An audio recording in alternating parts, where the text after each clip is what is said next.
I'm James Taylor, back with another character setup video. This time we're talking about creating joints and skinning the character's face. Now, face setup is an extremely complicated topic, so this video is just covering the basics of bone layout and initial skinning. I'll start off by creating a duplicate of my character's head. I've just hidden it on its own layer here. Then I'll start the joint creation process. So I'll just use my Create Joint tool. And then I'm going to place it at the base of the neck. This is going to be my root, and I'll duplicate that, Control D, to create a bone for the head and a bone for the jaw. The head bone sits right where the jaw and the skull meet. The jaw sits a little bit in front of it. And you'll see as I'm working that I'm constantly naming my new joints. Next, I want to tackle creating joints around the mouth. And instead of creating new joints, I'll just duplicate the joints that I have. That'll be a little bit easier. I'll adjust the radius to make them a little bit smaller because we're going to need to place a lot of these on the face. Having a smaller radius will make it easier to deal with. Now, I'll place these in a ring that roughly follow the topology of the laugh line on the face here. Now, I'll name these the same as I did in the body video. I'll start them with L underscore, and then I'll name them based on the feature that they're going to control. So in this case, laugh line, and then I'll name them based on their position. And finally, I'll put them on their own layer, and I'll assign a color to that layer. It's going to make it easier to keep track of them. And then I'll repeat this process. I'll duplicate one of my joints. This time I'll put it on its own layer to begin with, and I'll choose a different color for it. That'll just make it easier to keep track of all these duplicates. Once I've chosen the color, I'll duplicate these. They're going to sit between the laugh line and the lips, and I'm going to place them near the edge rings that I have surrounding the mouth. These joints will control the area that sits between the laugh line and the lips. And up next are the lips themselves. I'll just duplicate a joint. I'll decrease the joint radius again, and I'll put it on its own lips layer with its own individual color. And I'll duplicate that so that I have a ring of joints sitting in the middle of the lips and encircling them like so. I'll take a moment here to name all of my joints. Joints that sit on the center line of the face get a C underscore in the front instead of an L or an R. And it really doesn't matter what naming scheme you choose. You just want to make sure that the groups of bones are named appropriately based on the feature of the face, and then given a suffix that kind of locates them around that feature. What I name them isn't important. What is important is that you choose a scheme that when you're using the paint skin weights or the component editor later will make things easy for you to understand. Next, I'll create a series of bones that will control the cheeks. So once again, I'll start by duplicating an existing joint. And after I've duplicated that joint, I will name it appropriately and then place it on its own layer with its own color. This will make it much easier to keep track of these groups of joints that we're going to have. Now I'll resize these joints because they're going to have a little bit of a bigger influence on the face.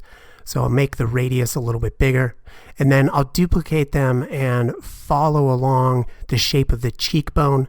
And I'm basically sitting these directly on the edge intersections on the character's face. The upper three will control the shape of the cheekbone. The lower two will control the shape of the cheek as the jaw opens and closes. Next is the area around the eyes. The eyes are an area that are fairly dense with joints. I'll duplicate a joint with a smaller radius, and I'll position rings of joints around the eye in a concentric fashion. This outer set of joints will allow us to create squinting motions and to adjust the opening and closing of the eyes. And you'll note that I'm placing a joint each on the corner. I'll do the exact same thing on the inside lid of the eye, sitting these on those edges directly. This will allow me to control the shape of the eyelid. And again, I'm taking pains to name every joint as I create it. Next is the brow region. I'll duplicate a relatively large joint. I'll put it on its own layer, and I'll just place these on the verts that sit directly above the brow. We're going to have 3 of these, and then I'll place 1 in the center. Again, center line joints get a C underscore in front of them. I'll place another center line joint on the bridge of the nose, and a third one will sit on the bulb of the nose. And since I'm in the region, I'll add another joint that will sit on the nostril itself that will control the flaring of the nostril. And then I'll turn my attention back to the forehead. I'll just add another series of joints sitting in the upper forehead area, and they roughly correspond to the edge rows that I have in that upper forehead area. Now, because we need to create joints in our orthographic views, we've been placing them in our front view camera up to this point. And when I zoom out, I can see that the joints are not sitting on the face, they're sitting in the middle of the head. Obviously, I have to move them forward so that they correspond to the part of the anatomy that the joint was created to move. To do this, I'm using my Move tool in concert with my point snap functionality. So I'm holding down the V key and I'm moving each joint forward to the corresponding vertex that it sits nearest to. And you'll see that when I'm dragging these joints forward, I'm dragging them solely using the Z-axis arrow. So you can see that I'm pulling on the Z-axis, what would be the blue vector. And that means that they're only going to move in the one direction. They're only going to move forward in space. And I just need to make sure that when I'm dragging them forward, I'm placing my mouse cursor close enough to the point, for example, on the lips, so that when they snap forward, they're in the right location. Once I've snapped them forward, then I can look at them in the side view and in the perspective view and just fine-tune the positioning to make sure that every joint is where it's supposed to be. You'll see that for the finer detail features on the face, like the lips and the eye area, I spend a lot of time zoomed in both the perspective view and the side view to ensure that I'm getting the optimal placement for these joints. Our end result will cover half of the character's face with joints, and we'll note that there are indeed a lot of joints. We want to take advantage of Maya's mirror joint feature so that we don't have to create all of them for the opposite side. So I'm going to create a duplicated joint. I can duplicate any of the joints on the face, and I'll just put that joint somewhere in the inside recesses of the cheekbone, so it's sitting inside the face. And I will parent all of the joints sitting on the left side of the face to this helper joint. So I just select them and shift click that helper joint and then hit P to parent them. Once that's done, I'll select that helper joint and then select my head joint and parent it. And now I've got this nice joint chain that will allow me to use my mirror joints tool. It's also important to note that those centerline face joints are not parented. Now to mirror joints, I'll select that helper joint, go to my rigging dropdown, go to skeleton, and go to the options of mirror joint. I want to search for L underscore and replace with R underscore, and that will effectively mirror all the joints onto the opposite side. And now it looks like we're ready to start the skinning process. However, before we do, there's one more thing we need to take care of. Once we're done with our anatomy tweaks, we'll make our joints visible again and then select our mesh and do an edit delete by type history. And this has all been building up to adding a mesh smooth to our mesh. So I'm going to select the mesh and hit 1 to go to unsmooth mode, and then shift right click and just do the actual mesh smooth. And one subdivision should be enough. If we add more, our mesh is probably going to be too dense to allow for easy skin weighting. Now the reason that we subdivide it at all is because a denser mesh is going to animate a little bit better with all these joint influences that we've created. When I'm finally satisfied with the mesh, then I'll begin the skinning process. So I'll select all of my joints and I'll shift click on the head and go to my rigging dropdown and then the skin menu, and I'll go into the options of bind skin. And I want to make sure that my bind method is set to geodesic voxel, and I can pretty much leave everything else the same as is. Once the head is skinned, I'll turn on my paint skin weights tool and check my weighting. And I'll see areas like the cheek have weighting, but there's still an awful lot of joints that have no influence on the head at all. And what's happening is we're still getting outsized influence from a few of the joints, like the jaw joint and the back of the head joint and the neck joint. Unfortunately, the only way to fix this is to start painting things manually. So we're going to paint our skin weights much in the same way that we did in the previous skinning and weighting video. I want to make sure my brush is set to add. I'll choose a low opacity, and then I'll just right click on my influences and start adding influences. the jaw is a good place to start.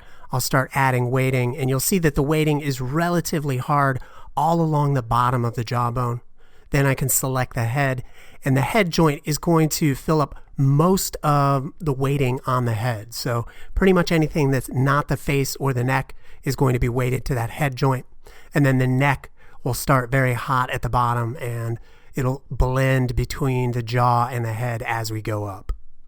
You'll see here, this is also where I first use my mirror skin weights tool. So I paint the head, neck, and jaw, and then I'll mirror it over. Once it looks like it's all filled in, then I can start painting on my primary influences, which are the bones of the face themselves. Take note that I'm also rotating the jaw around in order to test the skin weighting.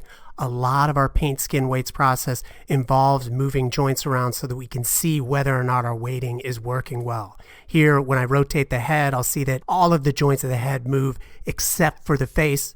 And when I parent all of my face joints back to the head, now when I rotate, I get a good deformation that's pretty predictable. I can unparent those. I'm just testing weighting at this point. So I'll start right-clicking and selecting influence to view the influence that each joint is having on the face. And I'm just looking to see that it's roughly affecting the verts in the area around each joint. And now I'll start blocking out the influences that I want to use. So I'll select each joint, and I'll use my add influence with a low opacity. And what I'll do is I'll just make sure that all of the verts directly surrounding each joint are relatively heavily weighted to the joint that they correspond to. So I'll end up with hot spots where there is a hot white weighting in the center, and then it fades off around it. And I want to do this for each face joint. Once I have everything completely blocked in, then I can worry about actually going in and testing my skin weighting. Now the lip joints are where I'm going to really start to focus first. I'll make sure that each vert on the lips is weighted almost entirely to the corresponding joint. And then I can switch back and forth between each of these influences. And by holding down the shift key, I can smooth influences between the joints. The eye region is another area that has the same challenges. There's a lot of joints and a lot of verts. So I'll select each joint individually, and I'll heavily weight the verts around it to that joint. Only once all of the verts have been 100% weighted to the joints, then will I go back and start selecting other joints and blending between them. When I'm satisfied with the eye region, then I'll move on to the brow joints that are surrounding the eye region.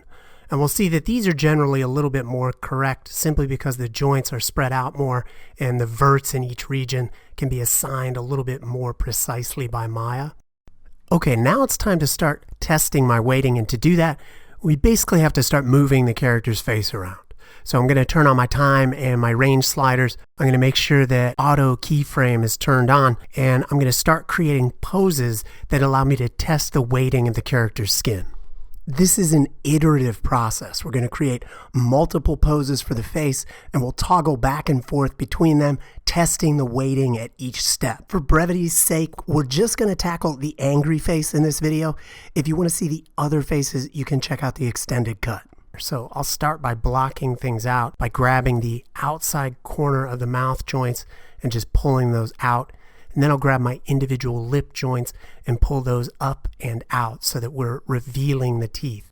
And we have to remember to preserve the volume of our muscle shape. So as the mouth opens, as the lips pull back and away from the teeth, we lose mass. So I'm pushing them back into the teeth to indicate that kind of stretching. Once I blocked out the major movement with the lips, then I'll start working on the joints that surround the mouth. So again, I'll pull them outwards, and I'll also pull them back so that they're moving into the head, and that will indicate that we're losing volume as these muscles are stretching and pulling against the skull. The joints that run along the laugh line are going to be especially important here. So I'm pushing the joints of the mouth up, but the ones that sit on the laugh line, the yellow ones around the outside edges, I'm not pulling those back as much. And this allows me to get a nice overlap like we see right there that starts to really highlight that laugh line. And this will be a big characteristic of creating kind of this sneering, angry face. Right now our face doesn't look angry so much as it does uncomfortable. So we need to start exaggerating features to really sell the emotion that we're trying to create. This usually means taking joints and pushing them further and further in the direction that we've already started to go in. So with the lips, I'm pulling those back further and I'm pushing them out farther so that that sneer for the lips is exaggerated beyond what it was. This will help us create a more, not necessarily believable emotion, but an emotion that actually reads. Stepping back to evaluate the pose, I can see that the upper lip isn't quite right. And so I'll pull some of the outer corner joints back even further, and especially the outside of the lips needs to come back to create more of that sense of tension and to remove some of that extra volume. And let's keep in mind the reason that we're creating these faces. We're still testing out the skin weighting on our character. This particular pose stresses the cheek a lot more, so I'll adjust the weighting in those areas. And the first thing that I'll look for is uneven blending. Now that I'm using the joints in the cheek a lot more, I need to make sure that they blend smoothly into the joints of the face. So the laugh line and the inner mouth area, we need to make sure that all of those are blending smoothly. Otherwise, we're going to get big gaps like we see there, and that'll cause problems when we deform. This pose also puts a lot of stress onto the lips. So I'll adjust my lip joints and I'll evaluate to see, are the lips moving in sync with the joints? And in this case, it looks like I'm not getting enough movement in the upper mouth. I would expect the teeth to be bared a little bit more based on the extreme pose of the joints. So I have to go in and add skin weighting so that the verts follow the extreme movement of the joints a lot more closely. While I'm painting skin weights, I'm evaluating it to see, are my verts moving as I'm painting the weighting? And ideally, the verts should be moving in the direction that I expect them to be moving. In this case, I would expect the lips to move up and out. If, as I'm painting skin weighting, they do not move in that direction, then I know that whatever weighting I'm painting is probably not what I need to be doing. In this case, because the joints around the mouth are moving so extremely, I can add some of the outside lip weighting to those joints, and that will help create a more extreme movement and pull the mouth back a little bit more the way that I'm expecting. So again, this is an iterative process. Every time we make a new pose, we're going to end up checking each set of joints to make sure that the deformation that we're getting is working the way we expect it to. Okay, so the pose is getting better, but it still looks a lot more like discomfort as opposed to anger. And that's because we're only adjusting the joints of the mouth. It's time to start adding some eye movement into this. I'll move the upper cheeks upwards into the eye area. This will add a little bit of a squinting effect. And then I can start work on the eyes themselves. The outermost row of the lower eyes, I'll move those up a little bit as well. And that'll help with that squint effect. And then I can grab the actual eyelid joints on the bottom eyelid and move those upwards as well. I'll grab those and I'll move them up to create that squint effect. I also want to look at them in a side camera to make sure that they're actually covering the eyeball itself. And then I'll move that row under the eyelids as well. And this is going to create the compression effect that will make the face start to look like it's squinting. I'll scrub back and forth to test the pose, and by looking at the topology, I can see that I'm getting a good sense of compression in the face. It feels like the muscles are squishing up, but at the same time, I'm keeping a consistent amount of mass. Since that's working well, I can start with the brow joints. So I'll begin with the bottom row, and I'll just move these down all about the same amount, maybe a little bit more in the center. And then the second row high up on the forehead, I'll move those down as well. And I'll get a V shape in both cases. So we're going to pull the face down a lot more in the center than we will towards the outside edges. The row of joints sitting between the brow and the eyelids is going to be pretty important for helping to create the compression that we'll expect to see when the brow is pulled down in an angry shape. The joints that control the upper eyelids will also come down, so I can select all of those at once and then move them down and forward in the side view. And the more I narrow the eye, the angrier it's going to seem. We do want to try and create as extreme a pose as possible. The goal is to really push the limits of our mesh and our joints. Skipping ahead, we'll see that the eye area is much more compressed now. And when I feel happy with the shape of it, then I'll switch over and start painting skin weighting again. When I weight the eyebrow area, I want that weighting to be generally pretty soft. So I'll hold down the Shift key and smooth the weights in the region around the eyebrow joints. And you'll see that the influence for each one of those eyebrow joints extends pretty far around the joint itself, and that includes going into the upper eyelid area. The upper eyelid area is also going to be problematic, as we'll see that a lot of the verts in that area aren't weighted to the corresponding joints. So this is one of those areas where Maya simply isn't able to correctly place these joints, and we're going to have to do a lot of manual correction. Fortunately, the weighting in the eyelid area is fairly straightforward. We want to weight the verts around each bone pretty much 100% to the bone that they're closest to. And then at the edges on the row of verts between joints, we can just hold down the Shift key to smooth weighting, and in that way we'll get nice deformation in the eyelids that allow us to open and close the eyes pretty easily.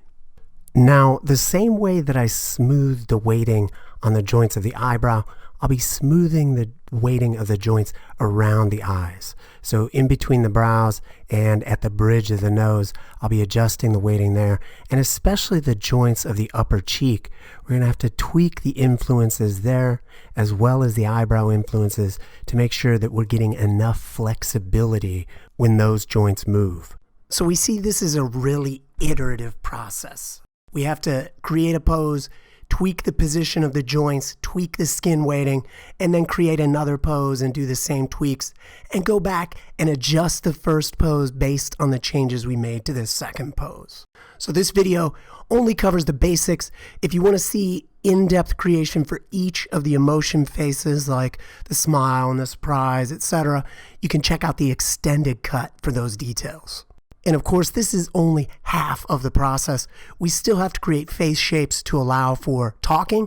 And on top of that, we have to create the control rig so that we don't have to pose all of these individual bones in every single frame that we want to animate. So those will be tackled in a future video. Until then, thanks for watching. I'm James Taylor.